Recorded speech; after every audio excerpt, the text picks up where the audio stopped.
Merci Sengozali ya kukutana bino na mokolo ya lelo bino ba oyo bopesa biso confiance bino oyo bolandaka biso du début jusqu'à la fin na émission na biso to belambuka Congo et Sengozali susu parce que ndenge na bisa bino makambo eza tellement compliqué et belé ya kolobela ngo na kati émission oyo boye bapesa biso occasion pour na koleka to belambuka Congo lelo to kolobela ni na makambo eza koleka na mboka Congo bino boyebi actualité sur le plan planétaire makambo eza très compliqué na Sri Lanka.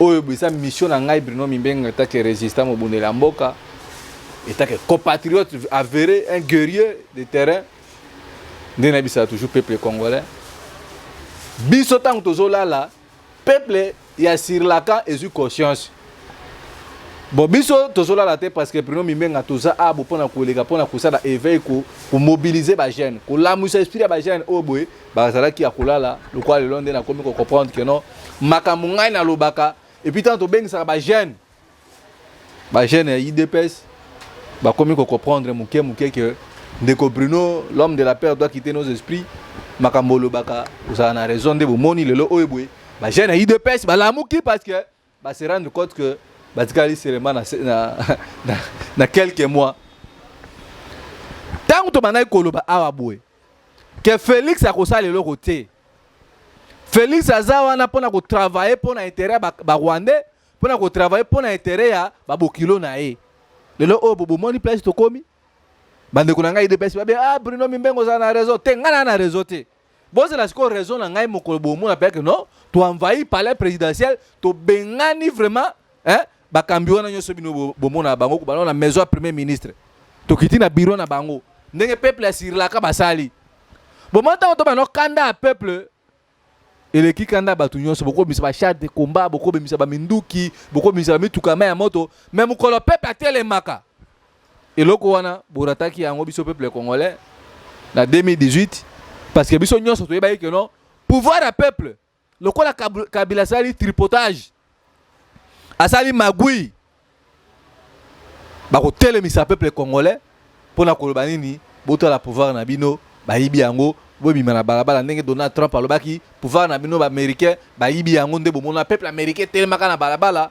ba envahissaka maison blanche pona nini parce que bazaki mot d'ordre mais na contexte na biso siko ya Congo bozo zela ke no mobiki sa ya mais mobiki sa ko ya te mobiki sa ngai za Bruno Mimbenga za bandeko toza na bona kati ya lutte nazo talisa bino plusieurs fois nazo loba awa bobutu lokola moyo lokola yowani mobit bobati sina désert bande ko ya Sri Lanka bazui conscience likolo ya pétrole likolo ya carburant et matimoto peuple a teleme kiti na balabala bakena no batumbi ndako ya premier ministre batumbi est-ce que ça la musala bomoni vidéo tamboli monde ati eloko boye biso peuple congolais to linga yango wana siko bozoli tozolinga yango mais il faut toujours boza na ba leader d'opinion batu obo autre senzela lokola biso to ko bengisa bino botala situation soza nango mais bande ko misupe bazobenga biso mendeko botala na Sri Lanka babimi mais bazare qui peut appuyer quelque part na sima parce que loko wana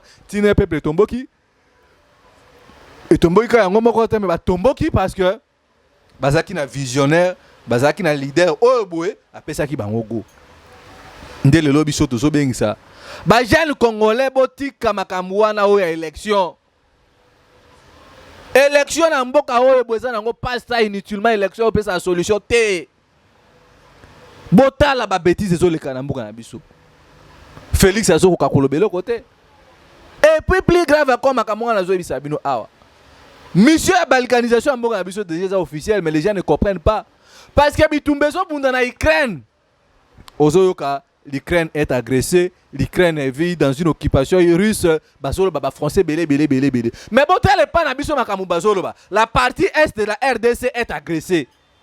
Donc partie wana est wana cela le bénévent français na mikanda obo Félix a signé na ba M23 na date le 20 novembre 2021 ba kutana na hôtel moko la place pour na hôtel ba publicité oh monsieur Claude Ibalaka kena ko signé ba rassurer même ba M23 que ba kopesa bango ba kokotsa bango na kati armée ba kokoma ba généraux ba colonel ba misu ba kotinda bango ba okene na kati ya la police yo siko mona Congo vandi oyebi makambo biso tozoloba mboka na biso wana bazoloba la partie est on dirait que non côté wana eza na kati ya RDCT on dirait bazo exclure est ya RDC bazo tiango kola état moko boy cela vous dire que non bo fungola miso bo mona que non makambo zo kene mabe peuple congolais totalement parce que biso bozo mona bazo ya kwandori biso na makambo ba fertilité na makambo ba buzoba na makambo ba procès na makambo ko kili na ta o biso tozali ndena bakango dans un pays sérieux mission peuple congolais zaki na ngona il faut to benga na Félix na début ya pouvoir ya Félix na yebisa ndeko na ngai maître Jonathan Iboul ngabi pouvoir ozo monango oyo boye bato bakoyina Félix bato aliboso kozala ba militaire ya UDPS lelo bokomi koyoka ba secret komi kobima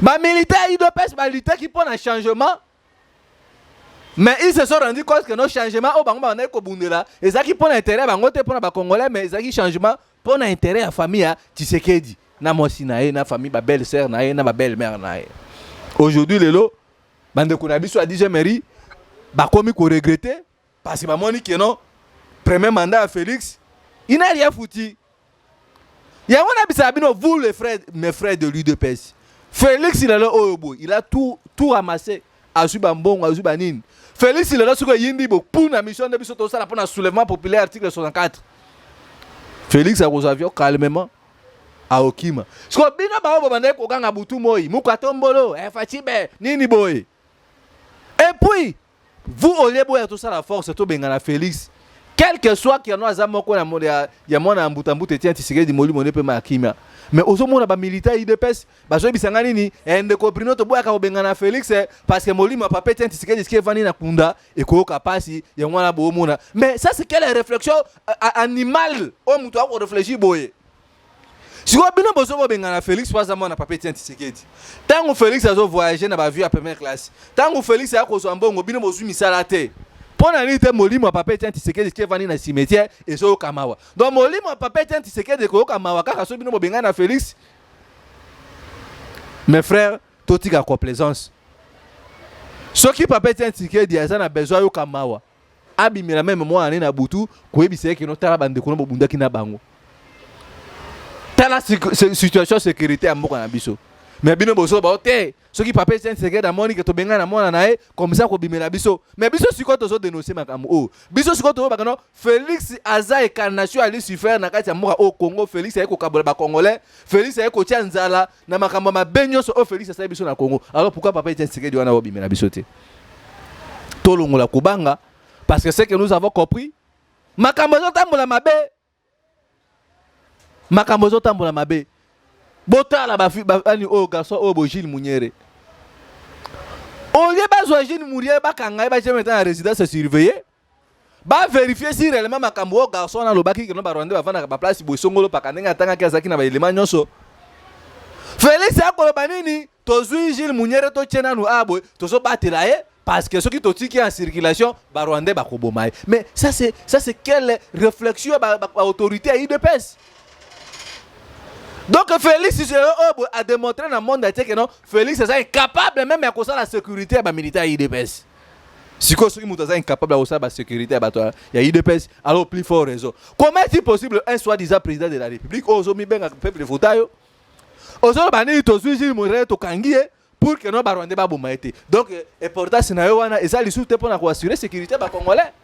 Alors ceux qui que non bokangie Gilles Munyere pour que non ba rwande ba bomba été mais bon zoyer besoin déjà ba mapango botongi na ba limité na ba goma wapi bosu bandango na Belgique na bani bon bon zoyer Gilles Munyere botie na résidence moko sorte na limité avant d'akawana Paulo bakate mais de fait que bozuye botine na prison à Makala eza les sous que bozo batela mutu wana yango yo sikoyo mutu ozana ndako vandi ozomona ba biloko nyonso UDPS ekomi ko lia bana na yeba ngomoko.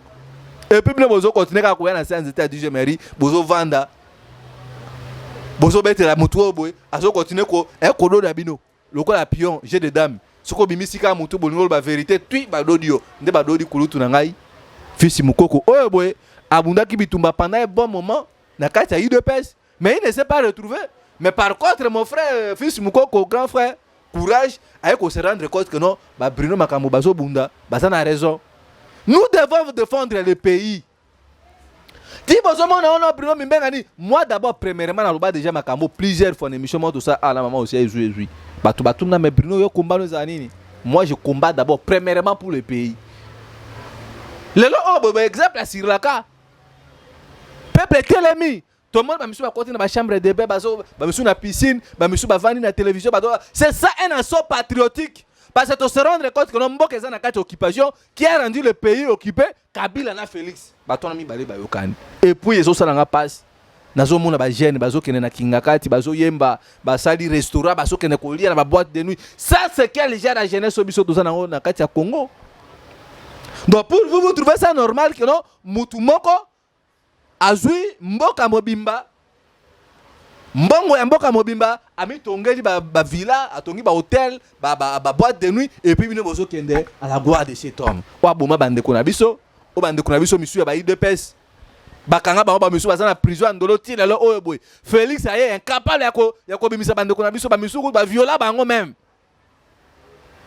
mais botel la récompense bino bozui monnaie de singe. Olie bobima andeko Bruno. Toyebi ke doza na mbongo te. Mais toza na population. Tant on a babo, il faut tout dessiner déjà carte. Parce que génération ba Félix o déjà okende, biso ba jeune totigali. To bandaka ko défendre ka parce que oza mutu ekolo na ngai, oza mutu abanu, oza mu Congo, oza mu Swahili, oza mu Tetele, oza batu ya batopoke koso.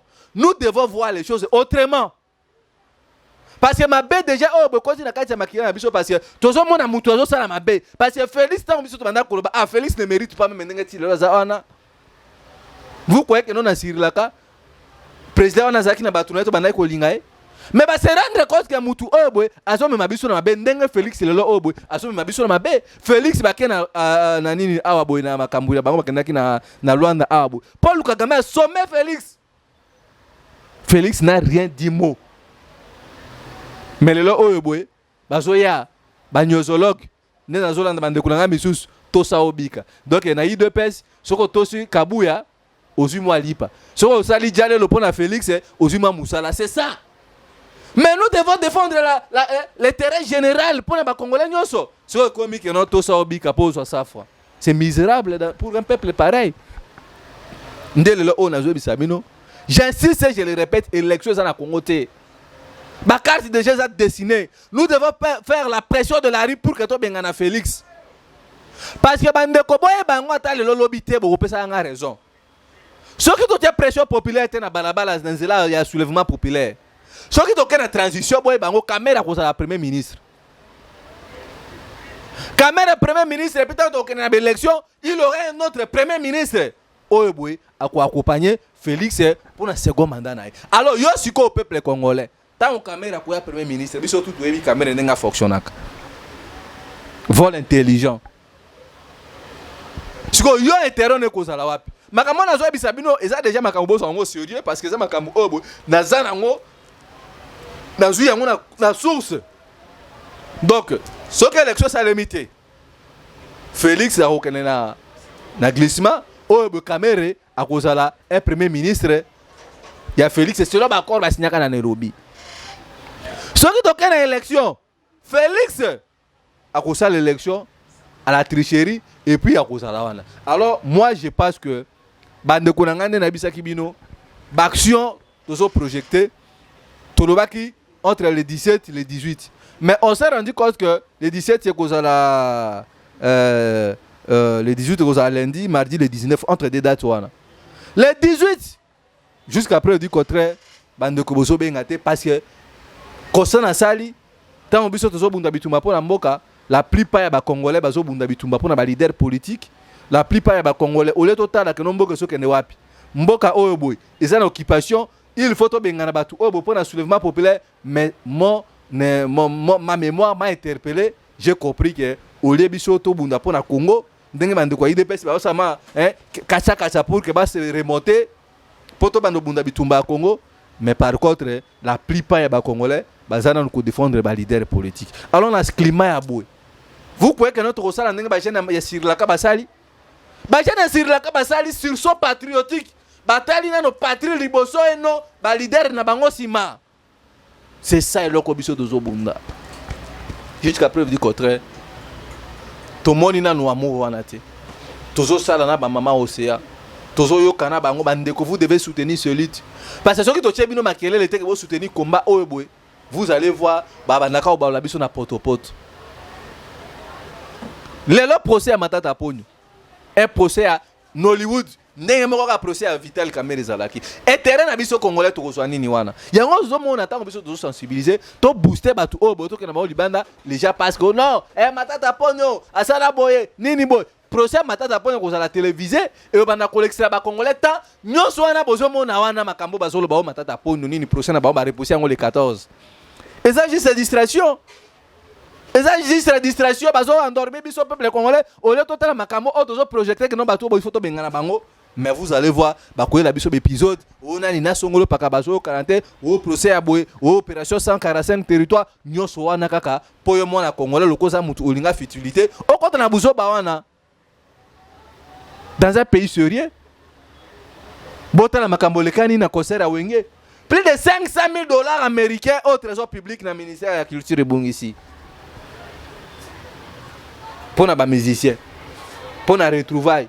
Mais mutu azangi transport na siraka zaka pour na problème transport carburant mati siko biso nge totala ba makambo nyonso tango Bruno azoloba to bimba na balabala to tambola to benga na batu oyo bondenga ba jana siraka basali bakena ba bengane pa premier ministre baye na ndako président na sa teti baye ba koti na ndako ba mvayi même la police ezaki incapable pour na contrôler foule mais pas na biso bozo mona Congolais pas bimaboy, il faut leader de moko zalawana.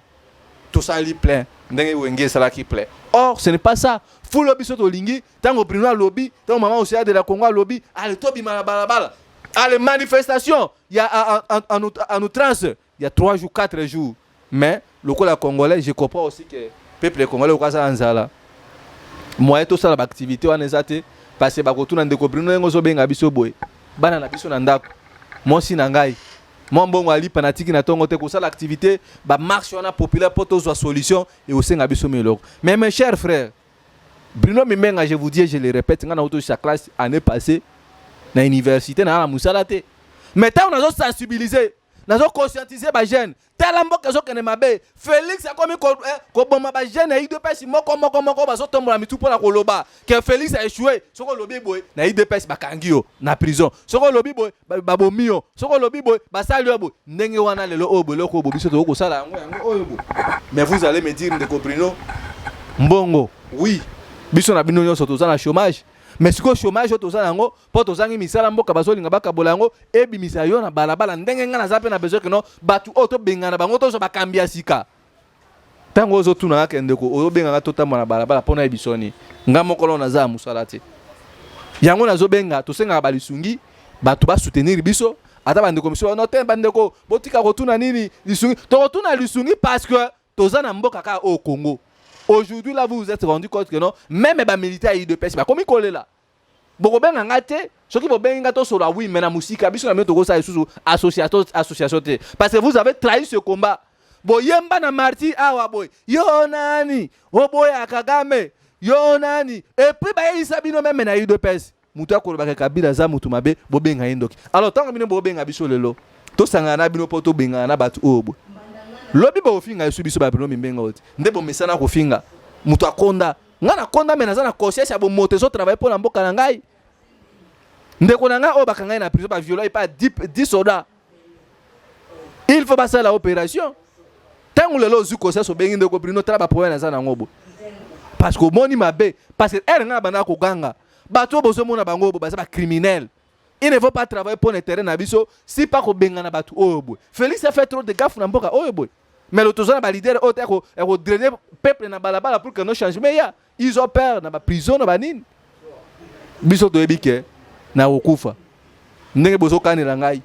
Nde bande ko bozo lota bando to ke no na kufi oui. Na ebike na okufa. Mais soki ko kufa na ngai na ko kufa mutu akotelema.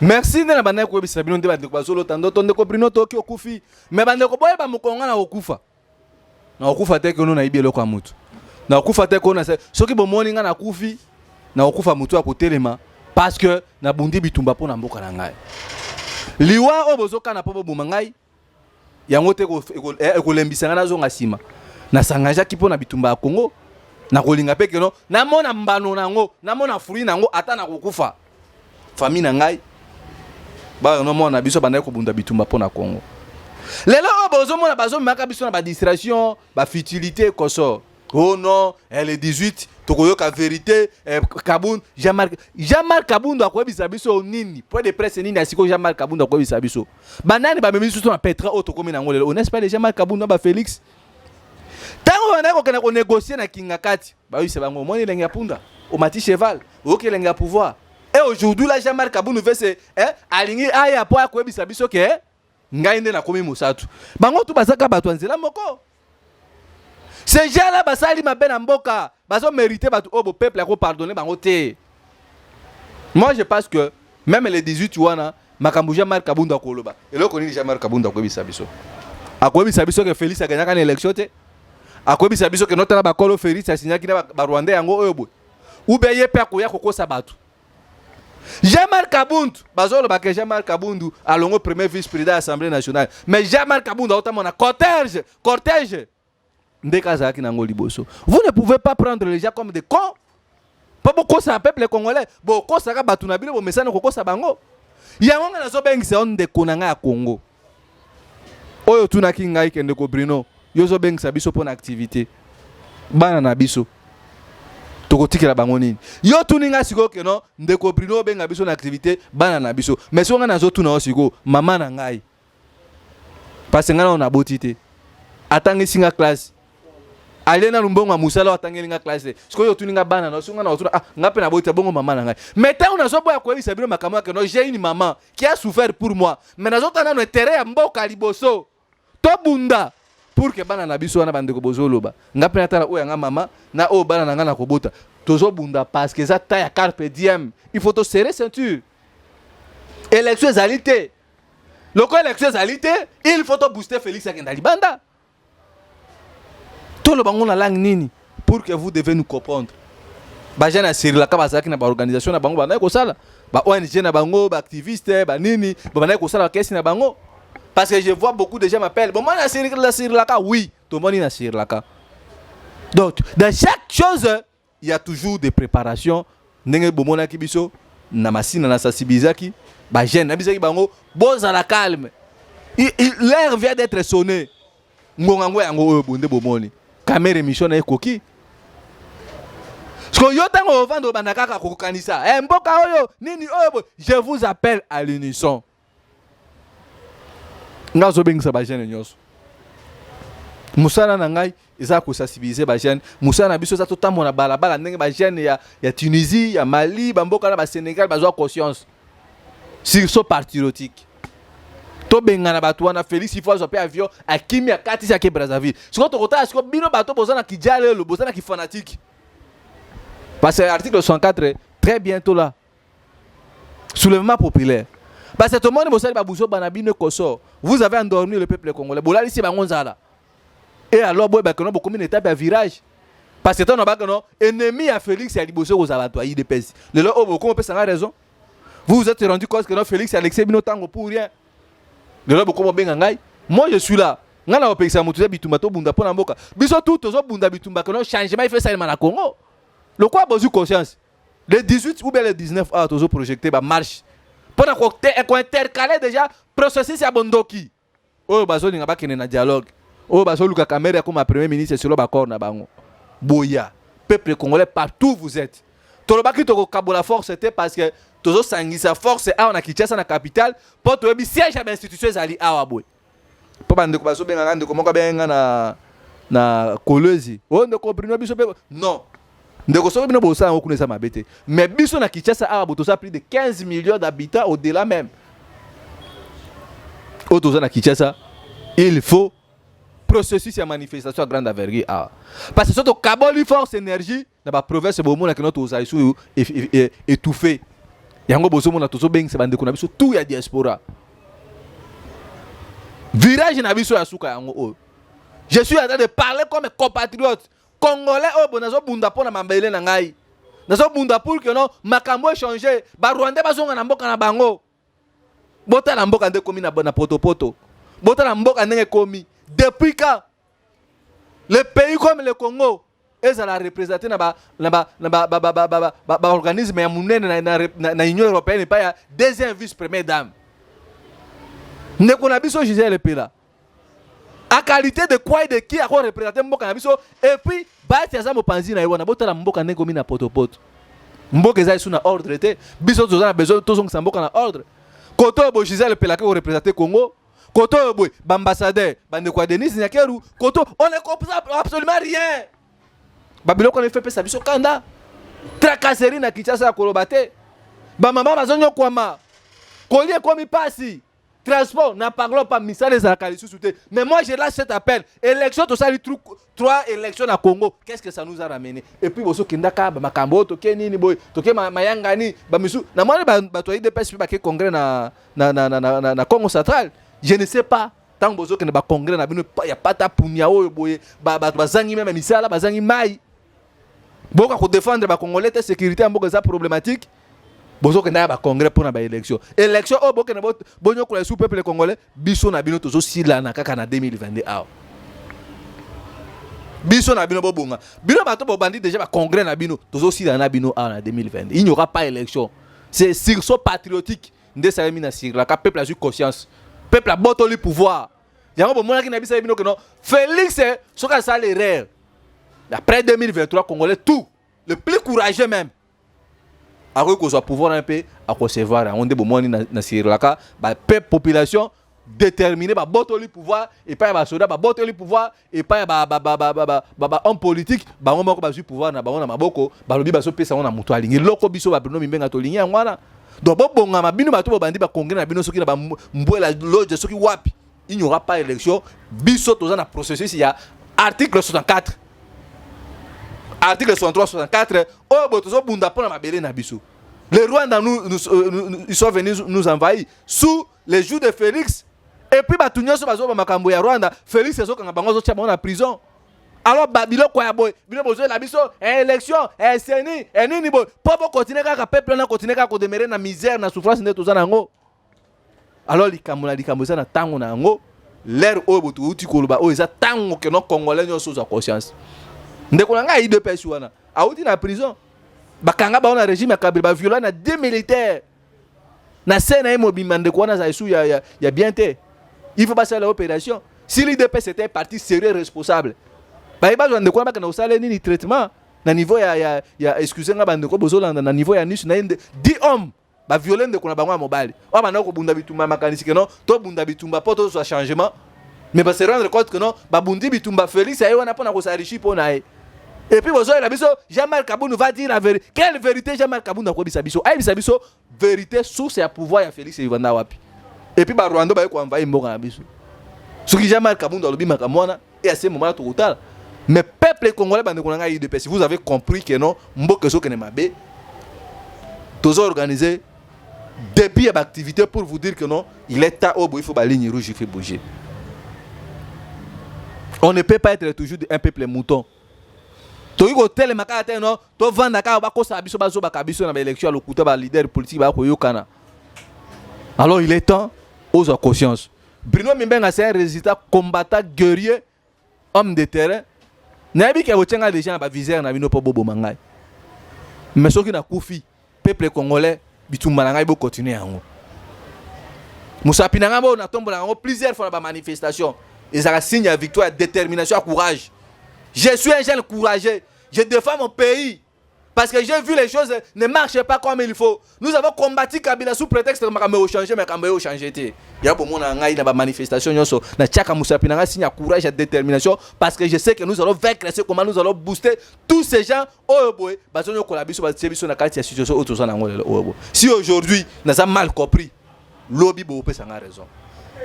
Na commis déjà na visée ya ennemi balingi ba bomangai pour na sensibilisation na mobilisation na nga zo sala pour na zo défendre mboka na ngai ba comprendre na bino déjà beaucoup mosala boye ba que mairie Patrice Lumumba a négocier ka pour na liwana ete ndenge moko pe na négocier pour na liwana ngate na okanga muno ko na ngate pe na kotika otamo na balabala te ko traîner full na balabala Je combats mon combat jusqu'à la mort pour défendre le Congo. Je suis fier de mon combat.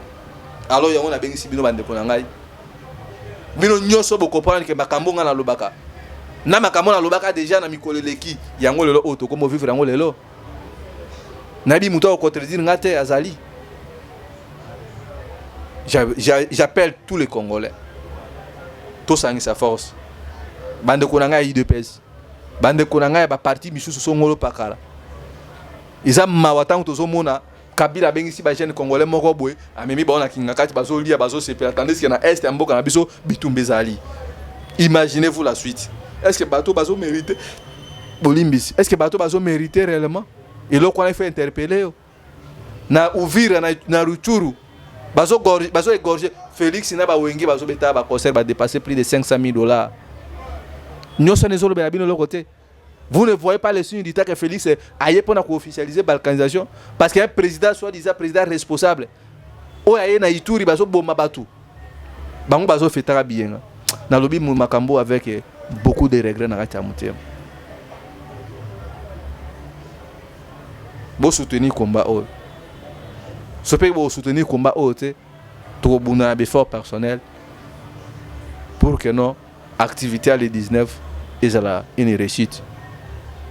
Tu as déjà sensibilisation. Au quotidien, quelque chose, non, un peu ça. Au quotidien, quelque chose, non, pour être gêne autour parce que soulèvement même sur la cas, je crois que ça y est quand on a gêne au babanaki déjà ma camoine, on a besoin de sensibiliser les gêne. Et puis tant que le peuple mobile comprend qui, ne au moni où les caniwan. Tout ça a besoin d'abino. Bino bateau bozo qui est au concert à $300 à Wenge. Boké kuna boboki ba $1000 pour babo ko libanga eko e opesi lo ko moko tena kati ya mboka mais biso to soluka même bénéfice ki mbongo na $100 $10 $50 pour que des jeunes au tout temps mona bango pour basanga mama été moi motivation na bango mais bota la bisika bino boke na ko boka mbongo pa ba musicien et terrain mboka boche yango wapi carburé mati mais bino boke na ko zikisa bon concert kaka il y a quelques minutes il y a quelques heures bo futa $300 mais pour la rotala que no bandiko o ba jeune o boy tout soutenir bango, vous ne voulez pas nous soutenir. Comme on a des Bruno Mimbenga. Naebi ki naza na viseur ya bato bazolu ka babomangai. Mais soki na kufi bitumba na ngai bo continuer yango. Na olemba opesa numéro na ngai te bino bozo benga nga pona ba menace de mort. Na bino bozo komela ngai numéro na ngai zali plus 243 81 73 11 702. Plus 243 81 73 11 702. Wana boyu ko benga biso soki poza na eloko ko komela okotindela biso na Bruno Mimbenga tokozwa yango tokoya nango na kati ya lisanga bisika dozali na bandeko pour que nous permettre biso na activité autokosala eza une réussite. Ya lelo na suki awa boy nde na lobaka ngo plusieurs fois la peur doit quitter nos esprits entre la patrie ou la mort. Le peuple vaincra. Liboka pelipeli ici la sona mokolo mote soki nzambe alingi tokuta ina bino na mikolo ezali koya matondo.